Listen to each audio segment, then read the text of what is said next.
Welcome back to this episode of the Deep Penetration Podcast. In case you don't know who I am, my name is Danny, and I am a love and self-esteem coach that works with the LGBTQIA plus community. Specifically, I work with a lot of gay and bisexual men that are struggling with self-confidence, self-esteem, accepting and embracing themselves, and really just learning how to navigate a healthy and sustainable relationship. Essentially, just building the best love story of your life. So, if this is something that you feel that you need or don't need, either way, welcome. I wanted to take a minute before we jump into the episode to say, wherever you are listening from or watching, please make sure you are subscribing because it helps me to continue to do what I do, right? To provide you guys with information and content about love and relationships and building the best relationship that you possibly can with yourself and with your partner. All right, so let's jump right into it. Today we are talking about boundaries. I think boundaries are so important in any relationship, right?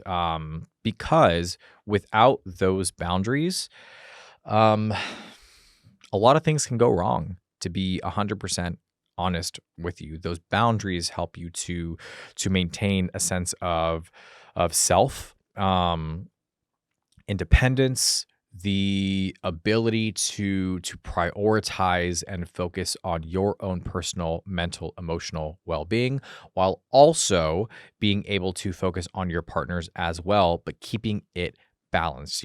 As a love and self-esteem coach, I often see gay men struggling, bisexual men, I mean, and generally even just anybody in the queer community, to maintain healthy relationships due to lack of boundaries. And boundaries are essential in relationships because they help you to feel safe, respected, and valued.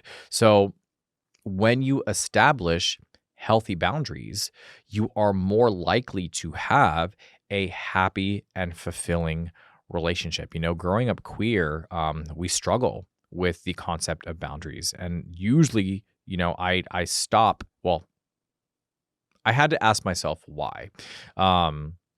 Because I think it's important to understand what is at the root of us struggling to implement and maintain boundaries. Now, this isn't the case for every single person, right? There are people who are better out there at setting boundaries. Maybe you are great at setting boundaries, and maybe you're not so great at doing it. And again, this is also not something that's just a queer thing, right? This also happens with our heteronormative counterparts and their relationships as well. But for me, the focus is why we as members of the queer community struggle to set boundaries. And I think a big part of it is the fear of rejection, right? So for many of us, I know this was the case for myself, we want nothing more than to be accepted, to be seen, and to be understood. So for many people, boundaries are perceived as restrictions. And in reality, boundaries are not restrictions. They're actually essential in cultivating and nurturing a healthy relationship. And unfortunately, a lot of apps like Grindr have contributed to individuals' abilities to set and maintain boundaries and has fed into the increase of avoidant personality types. Instead of communicating your discomfort or your interest, it's easier to just block or ignore. And I have seen this kind of classical conditioning affect countless relationships, which is why I wanted to share with you 3 important boundaries every relationship needs. Now, let me be clear. This is me not attacking Grindr or any of those things. But interestingly enough, I remember watching a video where the creator or the CEO of Grindr was interviewed, and they asked him if he thought that the app was helping or harming the community. And surprisingly enough, his answer, and I'm prefacing here, right? Or I'm not. The word's not prefacing. Paraphrasing. Thank you so much. See, I knew that didn't sound right. So thank you to my grammar checker and word corrector over here. So I am paraphrasing here, but essentially what he said was when Grindr first was created, it had good intention, like most things do, right? But that he acknowledges that the app has probably brought some harm to the community in regards to vulnerability and connection and all of those things. Because look, if you haven't, I mean, you are the unicorn, but for most of us, we've all used Grindr at some point. Whether you're single, whether you're in a relationship, whatever the case may be. Obviously, I hope that you're not using it if you're in a relationship.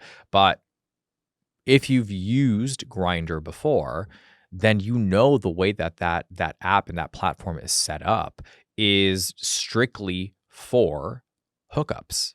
Yes, some relationships have come from it, and yes, some connections have come from it in the past. And I'll be honest with you, there are still some people that I talk to that have become acquaintances or friends through the utilization of that app.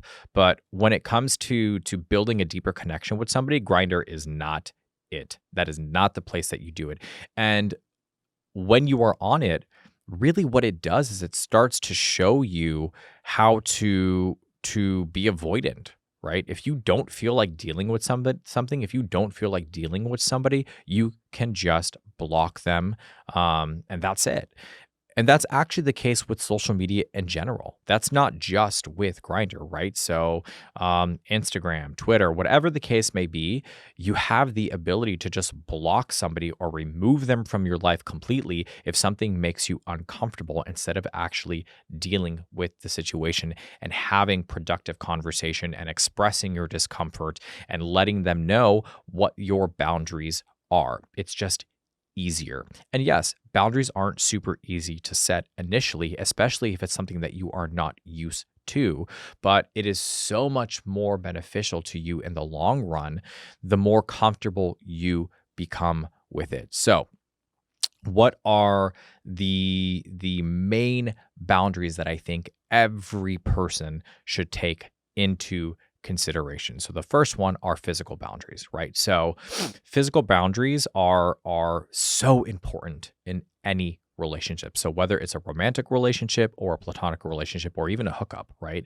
In the queer community, particularly amongst gay and bisexual men, the sexual boundaries are constantly being pushed. And it is important that you are aware of what your limitations are and communicate those clearly. So, for example, you might classify yourself as, let's say, versatile, right? But prefer to top more often because let's just say you tear easily or it's just uncomfortable for you or you just don't like being in that submissive position. And in order to bottom, you require a lot of preparation, stimulation, and maybe a gentle rhythm to begin with, whatever it is, right? So letting your partner know that in the beginning of the relationship is incredibly important in order to set that expectation. Maybe you have a partner that likes to be degraded during sex, and that is something that you are not comfortable with. So, as a coach, usually what I would do is I would recommend finding something in the middle, right? Finding a compromise. But it is important that you gauge your personal comfort level and communicate that with your partner clearly and kindly. Emphasis on kindly, right? Often it's not about the boundary that you are setting, but the way that you're communicating it, right? The second thing here is an emotional boundary.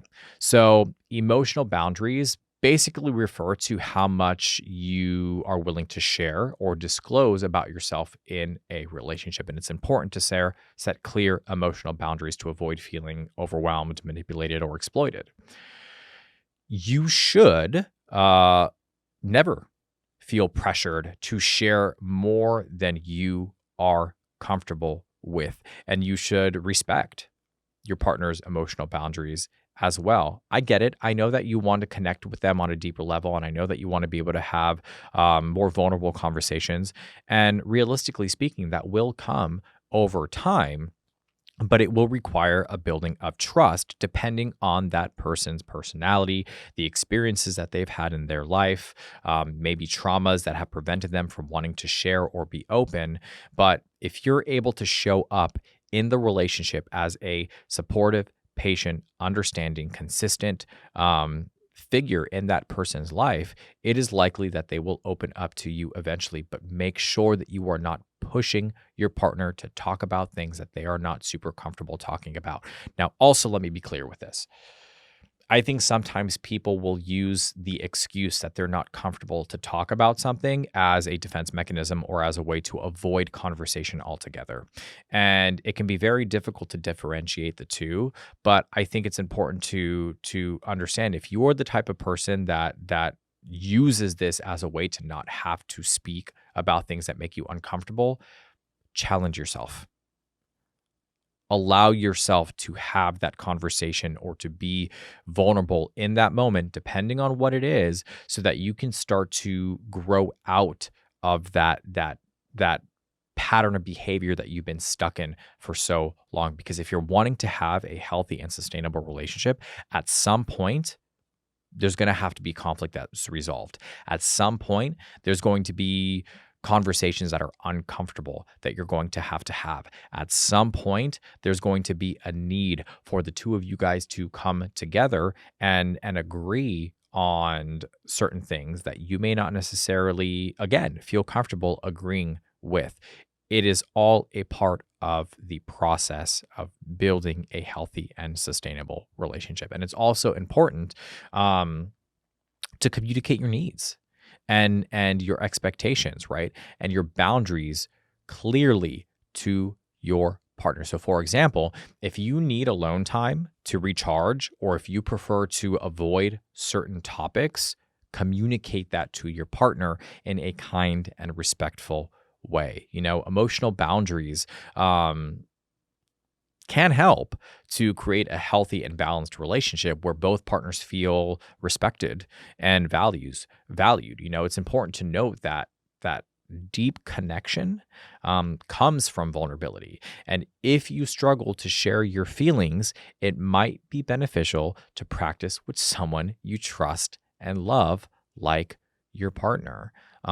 Setting emotional boundaries is like I said, it's very important, but allowing yourself to step outside of your comfort zone, if you feel safe in the relationship, will help you to build a stronger connection. The third thing here are time boundaries. Time boundaries refer to how much time you spend with your partner and how you prioritize your time together. And it's important to establish clear time boundaries to maintain a healthy work-life balance, and to avoid feeling suffocated or even neglected in the relationship if you look at it on the opposite spectrum.